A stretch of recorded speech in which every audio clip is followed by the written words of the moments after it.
Hello students, welcome in my chemistry class, Chemistry Y Amtesar. And today topic is gas laws.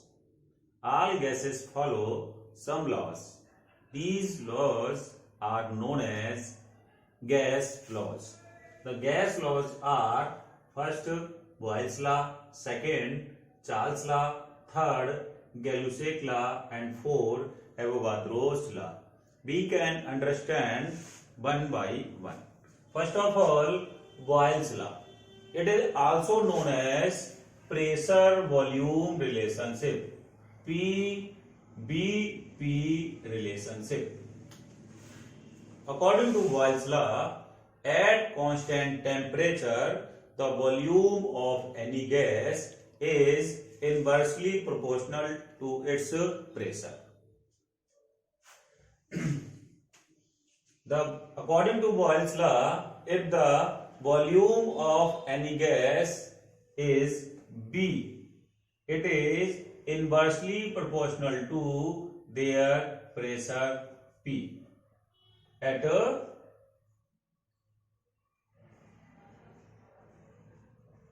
constant temperature. क्या समझे कि Boyle's law के अनुसार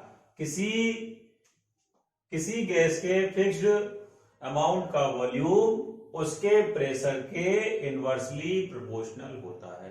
inversely proportional का means होता है कि वो एक दूसरे के रेसिप्रोकल होंगे. इनवर्सली प्रोपोर्शनल का मीन्स होता है कि अगर एक फैक्टर को हम इंक्रीज करते हैं तो दूसरा फैक्टर अपने आप ही डिक्रीज होगा. If we increase the P then B is also decreases. अगर हम प्रेशर को बढ़ाएंगे वॉल्यूम अपने आप कम होता जाएगा. इसे हम ऐसे भी समझ सकते हैं. अगर यहाँ पे हम ये कोई पिस्टन ले लें और पिस्टन में हमने यहाँ पे गैस फिल कर दी है. अगर इस गैस का वॉल्यूम B है और यहाँ पे जो हम प्रेशर लगा रहे हैं वो P है ना. If we increase the pressure, अगर हम प्रेशर को इंक्रीज कर दें, if we increase the pressure को इंक्रीज कर देते हैं तो वॉल्यूम B क्या होगा और कम हो जाएगा. क्या समझे कि भाई प्रेशर कम था तो वॉल्यूम ज्यादा था, प्रेशर ज्यादा हुआ तो वॉल्यूम कम हो गया. इसका मतलब क्या हुआ, प्रेशर और वॉल्यूम एक दूसरे के रेसिप्रोकल होते हैं. यही होता है आपका बॉयल्स लॉ, है ना. तो इसे हम आगे ले सकते हैं B इक्वल टू प्रोपोर्शनल का साइन हटाएंगे तो यहाँ पे कांस्टेंट लगाएंगे K into 1/P, where K is proportionality constant.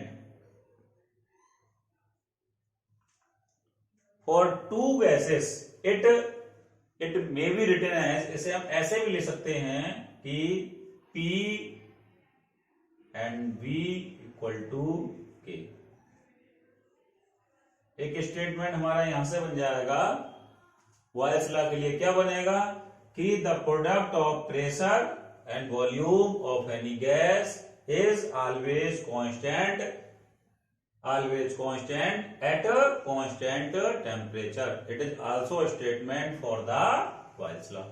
For two gases के लिए क्या हो जाएगा, अगर वे टू गैसें होंगी तो P1 V1 equal to P2 V2, है ना. थ्री गैस होंगी तो आगे P3 V3 होता जाएगा. Graph for the Boyle's law. We can understand the graph in between volume and pressure. अगर हम एक साइड में वॉल्यूम को मेंशन करें, सेकंड साइड में प्रेशर को मेंटेन करें, तो यहाँ पे जो हम ग्राफ देखते हैं that is a curved line graph. कैसा होगा भाई, कर्व्ड लाइन ग्राफ आता है. और अगर हम B एंड 1/P के बीच में ग्राफ लेते हैं तो जो ग्राफ आता है वो आपका कैसा रहेगा, वो आपका स्ट्रेट लाइन ग्राफ होता है। सिमिलरली P एंड 1/B के बीच में ग्राफ लेने पर वो भी आपका स्ट्रेट लाइन आता है, क्योंकि B and 1/P are inversely proportional. Second law is Charles law.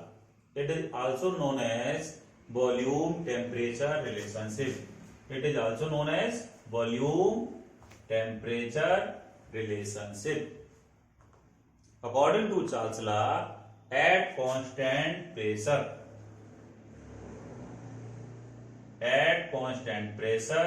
the volume of any gas is directly proportional to absolute temperature. क्या समझे? यदि किसी गैस का वॉल्यूम V है और उसका एब्सोल्यूट टेम्परेचर T है, तो वो एक दूसरे के क्या होंगे, डायरेक्टली प्रोपोर्शनल होंगे। कब? जब प्रेशर उसका जो हो वो क्या हो, कांस्टेंट हो। क्या समझे? डायरेक्टली प्रोपोर्शनल का मीन्स क्या है, अगर हम एक चीज को बढ़ाएंगे दूसरी चीज अपने आप बढ़ती जाएगी। If we increase the temperature then volume itself increases, है ना। तो यहां पे समझ लें भाई, एब्सोल्यूट टेम्परेचर का मतलब क्या है। एब्सोल्यूट टेम्परेचर का मतलब होता है केल्विन स्केल टेम्परेचर ना। अगर हम पे डिग्री सेल्सियस में टेम्परेचर है और उसमें अगर हम 273 ऐड कर देते हैं तो जो टेम्परेचर मिलेगा डेट इज केल्विन टेम्परेचर होता है। क्या होता है? केल्विन टेम्परेचर होता है। और केल्विन टेम्परेचर को ही हम एब्सोल्यूट टेम्परेचर बोलते हैं। तो चार्ल्स लॉ में हमें जो टेम्परेचर लगाना है वो absolute temperature that is Kelvin temperature लगाना है। तो क्या था भाई चार्ल्स लॉ, कि भाई at constant pressure the volume of any gas is directly proportional to their absolute temperature, है ना। तो यहां पर हम B = K भी लगा सकते हैं, है ना। और K आपका क्या हो जाएगा, K आपका हो जाएगा K कांस्टेंट हो जाएगा। तो यहां से एक और भी स्टेटमेंट बन सकता है, B/T = K। क्या समझे? Eight constant pressure the ratio of volume and temperature is always constant. ठीक है। फॉर टू गैसेस के लिए, फॉर टू डिफरेंट गैसेस के लिए फॉर्मूला बन जाएगा V1/T1 = V2/T2। It is a formula used in a numericals। अब हम यहाँ पे ग्राफ भी समझ सकते हैं वॉल्यूम और टेम्परेचर में। तो वॉल्यूम और टेम्परेचर में जो ग्राफ आता है, अगर एक साइड में भाई हम वॉल्यूम ले लें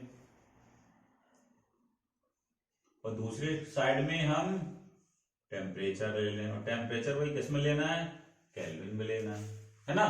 तो ये दोनों एक दूसरे के क्या है, डायरेक्टली प्रोपोर्शनल है। इसीलिए इनके बीच में जो ग्राफ आएगा वो ग्राफ स्ट्रेट लाइन होगा। Third law is Gay-Lussac law. It is also known as pressure temperature relationship. According to Gay-Lussac law, at constant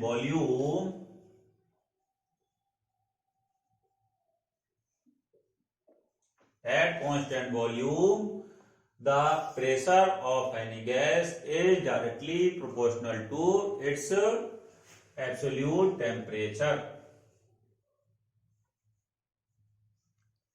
क्या समझे कि कांस्टेंट वॉल्यूम पर किसी गैस का दाब P उसके टेम्परेचर के डायरेक्टली प्रोपोर्शनल होता है। डायरेक्टली प्रोपोर्शनल का मीनिंग होता है, अगर हम टेम्परेचर को बढ़ाएंगे तो प्रेशर अपने आप बढ़ेगा, अगर हम टेम्परेचर को घटाएंगे तो प्रेशर अपने आप ही क्या हो जाएगा, कम होगा। यहाँ P = अब हम यहाँ पे प्रोपोर्शनल का साइन हटाएंगे तो यहाँ पे हम कांस्टेंट लगाएंगे K, और वेयर K आपका क्या हो जाएगा भाई, एक प्रोपोर्शनलिटी कांस्टेंट होगा। जैसे हम ऐसे भी लिख सकते हैं P अपॉन T बराबर K। And the second statement is at constant volume the ratio of pressure and temperature for any gas always constant। और टू गैसेस के लिए अगर कोई टू डिफरेंट गैसेस ले लें तो उनके लिए रिलेशन हो जाएगा P1 T1 equal to P2 T2, है ना। अब अगर हम ग्राफ देखते हैं, प्रेशर और टेम्परेचर के बीच में ग्राफ देखें तो प्रेशर और टेम्परेचर के बीच में जो ग्राफ होता है वो भी कैसा होगा, स्ट्रेट लाइन होगा। एक साइड में अगर हम प्रेशर ले लेते हैं, एक साइड में क्या ले लें, टेम्परेचर ले लेते हैं, तो ये एक दूसरे के क्या है भाई, डायरेक्टली प्रोपोर्शनल है। इसीलिए इनके बीच में जो ग्राफ निकल के आएगा वो भी स्ट्रेट लाइन होगा। Fourth law is Avogadro's law. It is also known as volume and number of molecules relationship। According to Avogadro's law, equal volume of all gases contains equal number of molecules at a similar condition of temperature and pressure। इसे हम ऐसे भी कह सकते हैं कि at a constant temperature and pressure, कि अगर हम टेम्परेचर और प्रेशर को दोनों को कांस्टेंट कर लें तो किसी गैस का वॉल्यूम उसके नंबर ऑफ मॉलिक्यूल्स के डायरेक्टली प्रोपोर्शनल होता है। क्या समझे, अगर हम किसी गैस का वॉल्यूम बढ़ाते जाएंगे तो उसका नंबर ऑफ मॉलिक्यूल्स भी बढ़ते जाएंगे। And B equal to KN, है ना, where K is proportionality constant. K क्या हो जाएगा आपका, प्रोपोर्शनलिटी कांस्टेंट हो जाएगा, है ना। इसे हम ऐसे भी लिख सकते हैं B upon A N equal to K, है ना। तो इसे हम और कैसे कह सकते हैं, इसे कह सकते हैं at constant temperature and pressure the ratio of volume and number of molecules always constant.